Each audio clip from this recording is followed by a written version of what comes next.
Welcome to Private Banking Strategies Podcast with Vance, Lowe, and Seth Hicks, your secret weapon to protect your assets and never have to start over financially again. Vance and Seth help high net worth individuals, families, business owners, and investors structure an asset-protected, tax-free fortress for their families. Learn how to keep what you earn and use the velocity of money to create your own private banking system. Join us on this journey as we explore the secret strategies of the rich and political elite and help you take total control of your financial security.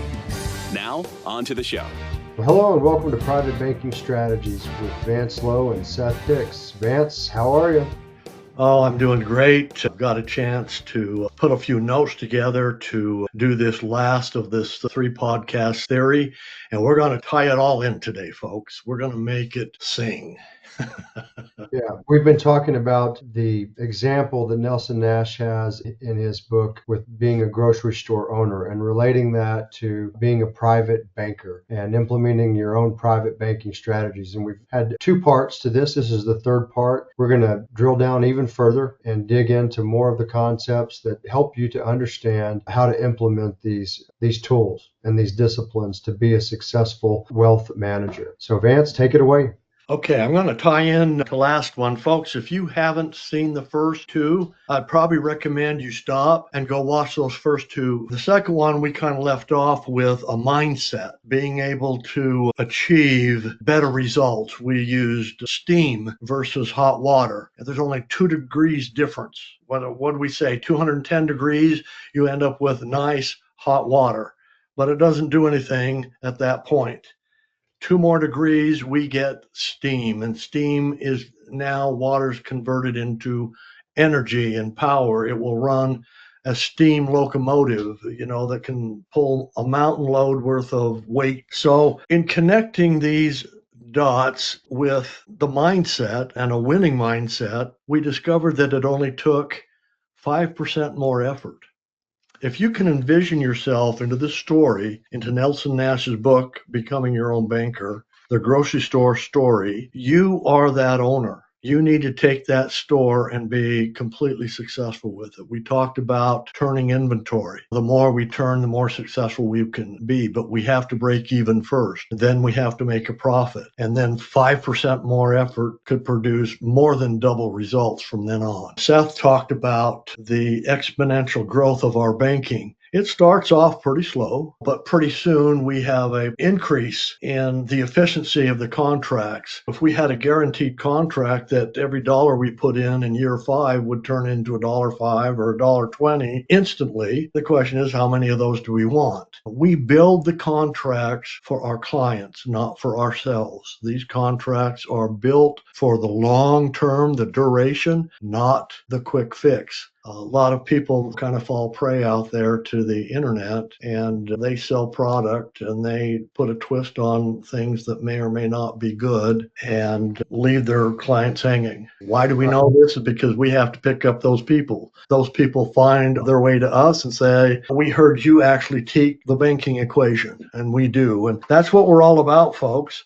So what I'm going to introduce today is, in this story, it talks about our family and which door we're taking the food out of. There is another partner in all business. It's called the silent partner. And it was put upon us back in 1913 when the Federal Reserve mandated our government install the IRS. There was a pretty hideous reason for that. The reason the IRS is there is for control of assets. And they do that in the form of taxes so that the government can receive revenue from our hard work.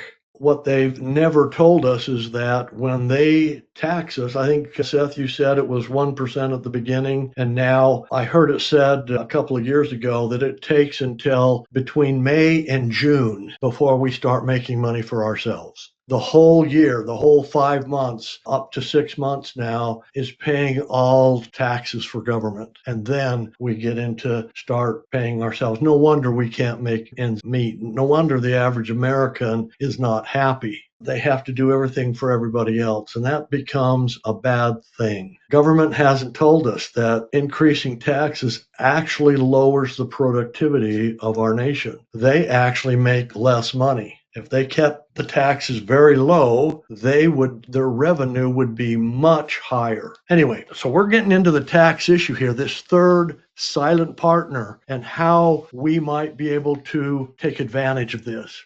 Before 1900, this strategy that we're teaching, this private banking strategy, was the banking system of our nation. We didn't have banks back then. How did people use their money? They used these special insurance contracts to hold their money, and were taught in school self-financing. They were actually taught how to run their families as an independent unit for success, called an economy, running their own private mini economy for profit. We explained that in the earlier sections here about an economy is a town. Well, in our private economy, if we set up our private banking, all the money that comes into our economy is after tax. From then on, inside of our economy, we can double assets. All the growth inside those contracts can create no taxable events. We're not breaking any laws. We're not even in any gray areas. This is just fact. We're using after-tax dollars just within ourselves. It's not a system that is trackable or traceable. It's private. The assets held in our private banking in these special contracts are with life insurance carriers. That wealth there is not reported. Nobody knows, including government, how much is there, what it's worth, or anything else until we create a taxable event. Can they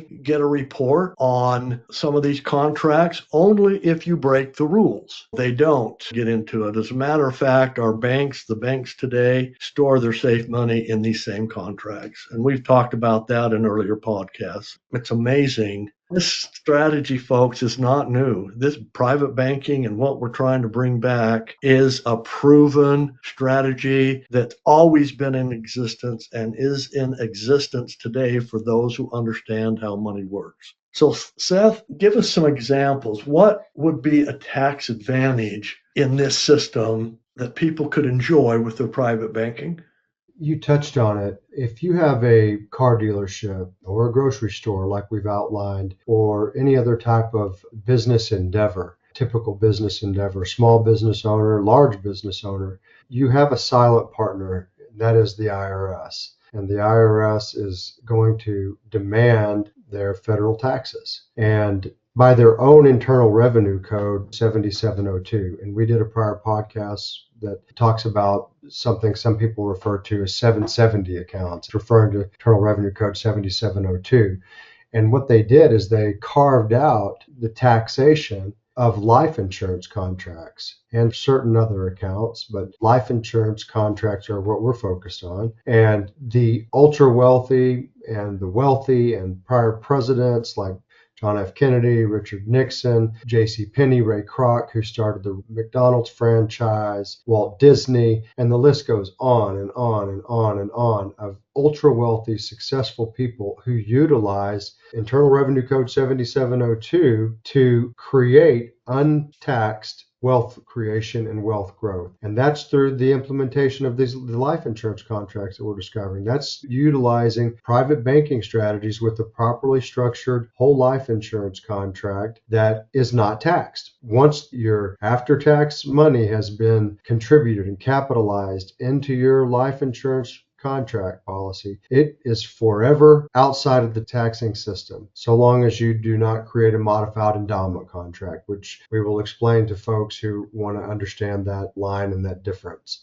The growth becomes parabolic in a compounding nature. Albert Einstein said the eighth wonder of the world is compounding interest, and the growth, like we talked about in the second episode, becomes a parabolic curve after years 7, 8, 9, and 10. And in the last years of 20 years that these policies are in effect, it's almost a doubling every year of cash values and death benefits. And that's borne out in the illustrations. And that's the power of compounding tax-free growth, which is one of the 7 pillars of private banking strategies. That's what makes this strategy so valuable, so important for people keeping what they make and growing it in that parabolic fashion. If you're not having to pay taxes and your money is completely liquid, you can access it now. You can access it without penalty. That's unlike 401ks or IRAs or any other government-sponsored retirement program where there's penalties for accessing it too early or accessing it too late. And there's always tax on it. And they've tricked people into believing that you'll pay tax in the end, but ultimately you're going to pay less tax than that. Would you rather pay tax on the seed or the harvest? Well, you'd rather pay tax on the seed because that's going to be growing and growing and growing, and you're making the government much, much larger slice of what you're creating, and you don't know what the tax rates will be in the future. And they've only gone up since the IRS was created. And so you let your retirement account season for 30 years, 40 years, and then the government takes at least a third of it. And what you thought was yours is not yours. And it's been locked up, dormant, asleep, not being put to work, not in a velocity situation like we described in the first 2 parts of this series. It's asleep. It's not making you anything. In fact, with inflation and taxes, it's almost ridiculous if you account for what the purchasing power and the value of what that will be. You're losing value every year, not gaining value when you account for inflation and taxes, when your money is asleep in a government-sponsored retirement program. Now, compare and contrast that with the private banking strategies system and structure, and it's not asleep. You have access to your money 100% of the time, full liquidity to put it to use. How do I put my banking assets to use? How do I get that velocity of money? We described it in a consumptive context, gas, dentist, grocery store, that's all consumptive. But how do I actually put that money to work where I can create a return on my investment, my loan at work? Did that story feel like it was about you? Do you feel like you are generating a lot of revenue but are not moving forward as fast as you would like? Do you feel you should be making more progress toward your financial goals? Do you feel stuck? Let us help you get unstuck. Are you ready to take action and get your own private bank? Please visit us at www.privatebankingstrategies.com. I'm going to give you a little snapshot of how we put money to work, how fast we double assets. Okay, so I'm going to use an example that I actually did. Let's see if I can make this happen verbally. We have this in other podcasts, and I have a graph that is called How Fast Can I Double Money? And that's how I evaluate the loans I set up through my private banking. Well, I've always paid $500 a month on my cars. It just seems like forever.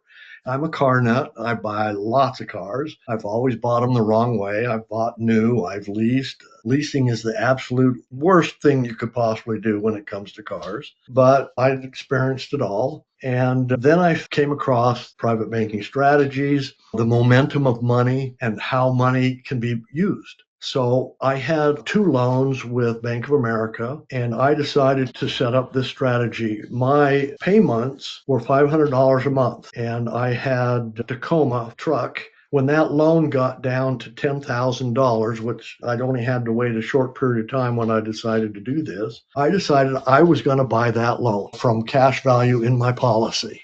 One of the things that people don't understand, that when you borrow money from a policy, you're not actually taking your cash value. It stays there and continues to grow. You borrow against that in the cash reserves of the life insurance company because you're an owner. So I took $10,000 and I bought the debt rather than paid it off. I set up my own loan company, which costs nothing to set it up and run it. We show you how to do that. And it bought my car loan. So me, the client, he got an address change on where he made the $500 payment to. Folks, this was huge. But here's how money works. This is what we're talking about. Do you have any idea how valuable that loan is? I hunt for these all day long. I would buy any one of these debts. I would have to come up with $10,000. The payment is $500, okay? And the interest rate is 8.5%. Why, guys listening out there, why would I be so enthralled with buying that debt?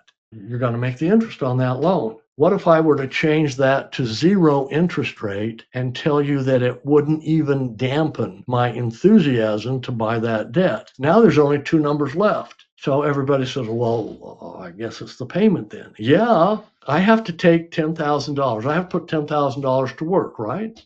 Okay, yes. I'm going to receive $500 per month. Money is made off of volume of return. So let's calculate what that volume of return is. 500 a month times 12 is $6,000, right? That'll include the interest and everything else. So whatever it is, whether it's nothing or all. To find the volume rate of return, you take the annual payments and divide it by the money at work. 6,000 divided by 10,000. How does a 60% volume rate of return sound to you? Okay, well, that sounds pretty darn good. And everybody's going to think, well, part of that's principal, part of that's it. It doesn't matter. My goal when I set up this loan was to get all my money back on all the cars I bought in a lifetime. It was over $500,000 that I calculated that I'd spent on cars in my lifetime. I wanted it all back. And this is how I did it. So if I keep that up for 5 years, 6,000 times 5, that's $30,000. That's not too bad on an investment of $100,000. How am I doing so far? Pretty good. How much risk am I taking? There's no economy risk. There's no market risk. There's no real risk of theft other than myself if I decide not to make the payments. So I guess that would be the risk factor. And everybody turns around and says, yeah, that's a pretty good number. Folks, this is not what we're talking about. This is not banking. Banking is all about the volume of return. I now have $6,000 in my hand at the end of year 1. What am I going to do with that? Am I going to spend it? Am I going to burn it? Or am I going to put it to work and buy more debt? Well, since 60% turned out to be the average volume when we buy loans, I'll assume that I get 60% on year 1's $6,000 and add that to year 2. I think $3,600. So in year 2, I'm going to get the $6,000 off the first loan, and I'm going to get another $3,600 because I bought $6,000 more of debt at a 60% volume return. And then I'm going to keep that over that 5 years. In year 3, I'm going to pick up a third one because now that $3,600, which now equals $9,600, I'm going to go buy debt with that whole thing, and that's going to increase my return every year. So here's the difference in the first 5 years. Would you rather have $82,000 plus or $30,000? Financial planners, stockbrokers, people who figure out your money, bankers, they will tell you about the $30,000. They understand that. They don't understand the power of banking. This is what we teach. We set it up for you. We show you how powerful this is. So how many times, Seth, to $82,000 did we double our $10,000? Because we didn't have to come up with more money. We just used the same dollars back to us called volume of return. That's where the money is. And we keep putting that to work. At some point, we've got more money coming in than we're bringing home at work. Folks, it doesn't take that long. It's amazing. But how many times did we double it? We double it once, it goes to 20. Twice, it goes to 40. Then 80. So 3 times to 80, and we're at 82. Between 3 and 4. Yeah. Yeah, just over 3 times. And that's what we like to explain in a nutshell phrase, is that what we do with private banking strategies is we simply change who's getting the payments in your life. We change who's getting the payments and within your income economy and system, and you don't have to work any harder. You don't have to start a new business. You don't have to take a second job. You simply change who's getting some of the outflow, and you change money that's leaving your possession that you never have control over again. And we start taking portions of that and bringing that back into your control, just like you just described. And the next year, there's going to be a larger portion that is taken out of other people's control and coming back into your control. And the next year, it's going to be more in the same example that you just utilized. And that's without working any harder and without changing anything except who's getting those payments. You're able to conquer debt and preserve your wealth, keep what you make, and grow what you make. That's a simple paraphrase of how this works, folks. How much taxes do we have to pay on that $82,000? Zero. Are we cheating Uncle Sam? No, that's Internal Revenue Code 7702. This is the amazing thing. This is independence. This is privacy. Nobody knows and can track what you're doing legally. That's right, folks. That's exactly right. We thank you for joining us on this 3-part series, folks, and we've dropped the nuggets in the other series. Go to our website, privatebankingstrategies.com. There you'll receive a free book offer. It'll pop up, and in exchange for your name and email, we'll provide a book that Vance and I offered that we like to call a red pill book, What the Banks Don't Want You to Know, that keep you from growing wealthy. And that'll be offered to you in a PDF format you can download immediately, or you can also listen to it in an audio version on the go. And that book will highlight these type of issues that we've described and highlight some of the ways that you can change your financial strategies to take back the banking equation in your life. And those emails that we send to you in exchange for your email are super important because they'll have a link to Vance's calendar. That if you like the book, you like these podcasts, this is resonating, and you want to take the banking equation back in your life and you want to keep what you make and grow what you make, you'll want to schedule a free exploratory call with Vance. And ultimately, that process will lead you to a very valuable tool and resource called the 8-year roadmap that Vance designs for you personally and your finances, that shows you how private banking strategies will work for you and your family, how you will implement it step by step, month over month, detailed roadmap and plan, what creditors to pay, who to pay first, what amounts to pay, and how to take what Vance described in the volume rate of return and begin to change who you pay and make it your own internal bank until you've conquered all your debt and you've captured all of your outflow and turned it into inflow. And one of the best examples that we have of this is a 3-part series called the Chiropractor series in our podcast. And that chiropractor series was about a family that came in heavily in debt, over $500,000 in debt, some of it high interest credit card, and they were on the brink of total disaster. We were sobbing in tears, and they ultimately went through the 8-year roadmap. They started to implement it, and within a short period of time, 6-7 years, they were totally out of debt. They'd increased their chiropractic offices, they'd acquired more offices, and they had turned all of their outflow into inflow, into their private banking system. If you want to see that in more granular detail, go into those podcasts, listen to those, and ultimately schedule your exploratory call with Vance and go through the 8-year analysis and roadmap, and you'll never look back, folks. So, Vance, any closing remarks? There's just so much we want to say, and so very little time to say it in. Folks, we care. We care about those people who care about improving their lives. I've been in money management all my life, and our clients always win. The only thing that can happen is if they steal from themselves. We hang out, we're there. So this is just one angle, one idea, this little series here that's in Nelson Nash's book. We promise that we bring this book to life so that people can relate to it. So hope we'll see you through a exploratory or on the other podcasts. Thank you very much for listening. Thanks, folks. See you on the next one. Did that story feel like it was about you? Do you feel you should be making more progress toward your financial goals? Do you feel stuck? Let us help you get unstuck. Are you ready to take action and get your own private bank? Please visit us at www.privatebankingstrategies.com. Thank you for listening to the Private Banking Strategies podcast. Click the subscribe button below to be notified when new episodes become available.